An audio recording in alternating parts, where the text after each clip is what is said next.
नमस्कार. श्री स्वामी समर्थ सर्वांना. आजच्या व्हिडिओमध्ये तुम्हा सगळ्यांचं खूप खूप स्वागत आहे. स्वामी तुम्हा सगळ्यांना कायम सुखी ठेवो ही स्वामीचरणी प्रार्थना करते आणि आजच्या व्हिडिओला सुरुवात करते. तर आजचा व्हिडिओ असा आहे, आता उद्या आहे शुक्रवार, तर उद्या आहे मार्गशीर्षची मोठी अमावस्या. आता ही अमावस्या इंग्रजी महिन्यानुसार शेवटच्या वर्षातील अमावस्या आहे. आता पुढील महिन्यात जी अमावस्या चालू होईल तर इंग्रजी वर्षानुसार 2026 या महिन्यातील म्हणजेच की जानेवारी महिन्यातील ही अमावस्या चालू होईल. तर या अमावस्येच्या दिवशी आपण काही सेवा म्हणा किंवा कोणतेही उपाय जर केले तर त्याचं फळ आपल्याला मिळत असतं. आता बऱ्याच जणांना अमावस्या म्हटलं की सगळ्यांना खूप भीतीचा दिवस असे वाटत असते, कारण की नकारात्मक शक्तीचा प्रभाव घरातील आजारी जी व्यक्ती असते तर त्या व्यक्तीवरती खूप लवकर पडत असतो. घरातील नकारात्मकता असेल किंवा पितृदोष वास्तुदोष घालवण्यासाठी अमावस्या हा जो दिवस आहे तर सगळ्यात जास्त प्रभावी दिवस हा मानला जातो. पण इतरांना अमावस्या म्हटलं की भीतीचा दिवस वाटत असतो. तर घरामध्ये जर काही या प्रकारचे जर दोष असतील आपल्या, तर मग ते दोष दूर होण्यासाठी अमावस्याला आपण काही उपाय करणे महत्त्वाचे असते. तर आता आपल्या घराची आपल्या कुटुंबाची प्रगती होत नसेल, घरामध्ये पैसा टिकून राहत असेल किंवा मग घरामध्ये पितृदोष असेल, तर आता कोणत्याही अडचणी असतील किंवा कोणतीही एखादी व्यक्ती आहे ती खूप दिवस झालं एखादं काम करण्यासाठी प्रयत्न करत आहे, पण त्या कामामध्ये काय ना काय त्या अडचणी येत असतील किंवा ते काम पूर्ण होत नसेल, तर त्यावेळेस मग या घराला लागलेल्या दोषामुळं पण या गोष्टी आपल्या घरात घडत असतात. पण आपण इतर ज्या गोष्टी आहेत तर त्या गोष्टी आपण करत असतो, पण काही सेवा उपाय हे करत नसतो. तर आपली कोणतीही कठीण इच्छा पूर्ण व्हावी म्हणून आपण अमावस्येला काही उपाय करायचा आहे. तर त्यासाठीच आपल्याला पिंपळाच्या झाडाला एक वस्तू अर्पण करायचं आहे, कारण की पिंपळाच्या झाडामध्ये माता लक्ष्मी आणि भगवान विष्णूंचा वास असतो. त्याचप्रमाणे आपल्या घरामध्ये जर पितृदोष असेल तर पितृदोष नष्ट होण्यासाठी पण मदत होत असते आणि पूर्वजांचा पण वास पिंपळाच्या वृक्षामध्ये असतो असे म्हटले जाते. म्हणून आपल्याला काही उपाय करणे महत्त्वाचे आहे. तर त्यासाठी आपल्याला जिथे कुठे पिंपळाचा वृक्ष असेल तर तिथे आपल्याला एक वस्तू अर्पण करायची आहे. तर ही वस्तू जर तुम्ही अर्पण केला तर तुमच्या पण घरातील 7 पिढ्यांचा पितृदोष नष्ट होतो. तुमच्या पण घरामध्ये जी व्यक्ती कोणत्या कामासाठी प्रयत्न करत असेल, कामामध्ये यश मिळत नसेल किंवा त्या व्यक्तीच्या अडचणी संपत नसतील तर त्या सगळ्या अडचणी दूर होतील. तर याबद्दलचीच माहिती आपण आजच्या व्हिडिओमध्ये घेणार आहोत. व्हिडिओ शेवटपर्यंत बघा, म्हणजे ही वस्तू कोणती अर्पण करायची आहे त्याबद्दलची माहिती तुम्हाला पूर्णपणे मिळेल. व्हिडिओ जर आवडला तर व्हिडिओला लाईक करा, चॅनलवर नवीन असाल तर चॅनलला सबस्क्राईब करा. तर आता बऱ्याच वेळा काय होतं की अमावस्येच्या दिवशी आपण सगळ्यात अगोदर आता घरामध्ये सकाळी लवकर उठल्यानंतर काय करायचं आहे, आपल्या घरातील अडचणी ज्या आहेत तर त्या दूर व्हाव्या असे प्रत्येकाला वाटत असते. पण त्या अडचणी दूर होण्यासाठी सगळ्यात अगोदर सकाळी उठल्यानंतर आपला जो उंबरठा आहे तर आता उंबरठ्याला आपल्याला हळदीचं लेपन करायचं आहे.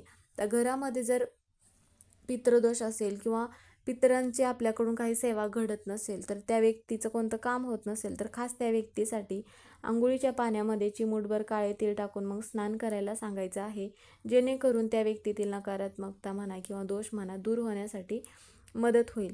आता उंबरठ्याला आपण हळदीचं लेपन केल्यानंतर घरामध्ये आपण सगळीकडे म्हणा किंवा घराच्या बाहेर आपण पाणी शिंपडतच असतो. तर त्यावेळेस आपल्याला काय करायचं आहे, त्या पाण्यामध्ये 2 थेंब गंगाजल म्हणा किंवा गोमूत्र टाकून ते पाणी आपल्याला घरामध्ये शिंपडायचं आहे, जेणेकरून घरातील नकारात्मकता दूर होते. त्यानंतर मग आपल्याला जे पिंपळाच्या वृक्षाला जी वस्तू अर्पण करायची आहे तर ती कधी करायची आहे, आता आपण अमावस्येच्या दिवशी आपल्या पितरांचे तर्पण किंवा पिंडदान किंवा श्राद्ध करण्याला जास्त महत्त्व दिले जाते, जेणेकरून आपल्या घरातील दुःख दारिद्र्य दूर व्हावे. जी कोणती संकटे येत असतील तर ते दूर होण्यासाठी आपण ज्या सेवा काही उपाय करत असतो तर ते जास्त प्रभावी ठरत असतात अमावस्येच्या दिवशी आपण केल्यानंतर. तर बऱ्याच वेळा काय होतं, एखादी व्यक्ती अशी असते की त्या व्यक्तीला सतत म्हणा नकारात्मकता बोलण्याची सवय असते किंवा त्या व्यक्तीचे कोणतेही काम होत नसेल तर गंगाजल थोडीशी त्यामध्ये हळद टाकायची आहे आणि किंवा मग तुम्ही काळे तीळ टाकून पण त्या व्यक्तीला स्नान करण्यासाठी ते पाणी देऊ शकता, जेणेकरून त्या व्यक्तीतील नकारात्मकता पण दूर होत असते. आणि आपण उंबरट्याला तर हळदीचं लेपन करत असतो आणि घराचा जो मुख्य दरवाजा आहे तर तिथे आपल्याला कुंकवाने एक स्वास्तिक काढायचं आहे दरवाजावरती. भगवान श्रीकृष्णाचा वास पिंपळाच्या झाडामध्ये असतो हे तर सगळ्यांना माहितीच आहे.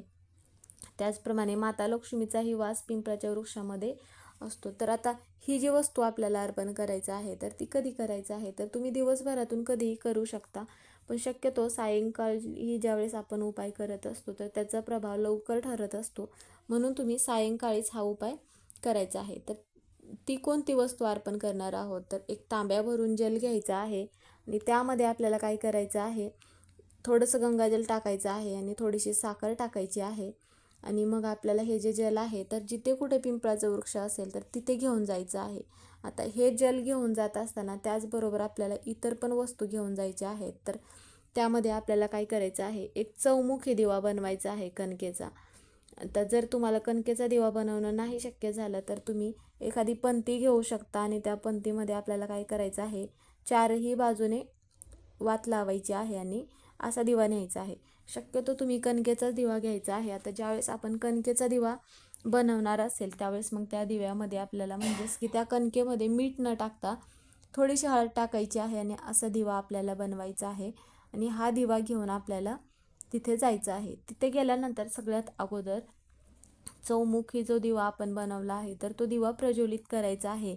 दिव्यामध्ये थोडेसे काळे तीळ टाकायचे आहेत, कारण की काळे तीळ जे आहे तर ते पूर्वजांचा आहार मानले जातात आणि पूर्वजांना अत्यंत प्रिय असतात. आपल्या कितीही पिढ्यांचा म्हणा किंवा 7 पिढ्यांचा पितृदोष नष्ट होतो. आपल्या घरामध्ये किती प्रखर पितृदोष असेल तर हा नष्ट होत असतो. म्हणून असा एक दिवा पिंपळाच्या वृक्षाखाली आवर्जून लावायचा आहे अमावस्येच्या दिवशी. जर तुमच्याकडून इतर कोणत्याही सेवा नाही झाल्या तर असा दिवा तुम्ही एक लावू शकता.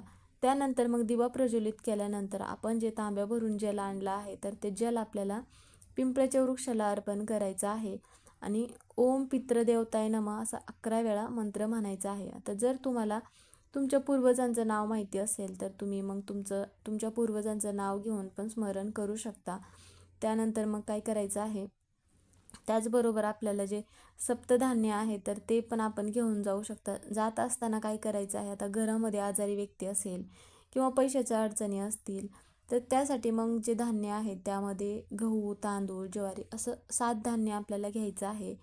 आणि आता आपल्या घरामध्ये कोणत्या व्यक्तीसाठी तुम्ही खासा उपाय करणार असाल तर त्या व्यक्तीवरून आपल्याला 7 वेळा उतरवायचं आहे आणि त्यानंतर घराच्या बाहेर यायचं आहे आणि घरावरून पण आपल्याला 7 वेळा उतरवायचं आहे. तर ज्यावेळेस आपण उतरवणार आहात त्यावेळेस मग घरातील अडचणी, संकटे दूर होऊ द्या म्हणून अशी आपल्याला प्रार्थना करायचं आहे आणि पिंपळाच्या झाडाला आपल्याला हे अर्पण करायचं आहे. आणि या ज्या सगळ्या अडचणी आहेत तर त्या पिंपळाच्या वृक्षाला खोडावरती डोकं टेकून मग सांगायचं आहे. आणि मग आपली ज्या पण काही अडचणी आहेत तर त्या सांगून झाल्यानंतर पिंपळाच्या वृक्षाला आपल्याला 11 प्रदक्षिणा घालायच्या आहेत. प्रदक्षिणा घालत असताना ओम नमो भगवते वासुदेवाय नमः असा मंत्र म्हणत प्रदक्षिणा घालायच्या आहेत. आता असा जो हा उपाय आहे तर आपण हा उपाय अमावस्येच्या दिवशी जर केला तर आपल्या घरातील पितृदोष पण नष्ट होतो. आपल्या घरामध्ये कधीच कोणत्या गोष्टींची कमतरता भासणार नाही. घरामध्ये आजारी व्यक्ती असेल तर त्या व्यक्तीचं आजार पण बरं होतं. म्हणून पिंपळाच्या वृक्षाला एवढं महत्त्व दिलं जातं. त्यामुळे तुम्हाला इतर कुठल्याही सेवा करणं शक्य नाही झालं किंवा कोणतेही उपाय करणं शक्य नाही झालं तर पिंपळाच्या वृक्षाला ही एक वस्तू अर्पण करायची आहे किंवा मग तुम्ही एक दिवा तरी आवर्जून प्रज्वलित करायचा आहे, जेणेकरून तुमच्या घरामध्ये जे दोष असतील तर ते दोष पण दूर होण्यासाठी मदत होईल. तर तुम्हाला ही माहिती पूर्णपणे समजलीच असेल तर व्हिडिओ कसा वाटला कमेंट करून नक्की सांगा. कमेंटमध्ये ओम पितृदेवताय नमः हे लिहायला विसरू नका. व्हिडिओ पूर्ण बघितल्याबद्दल धन्यवाद.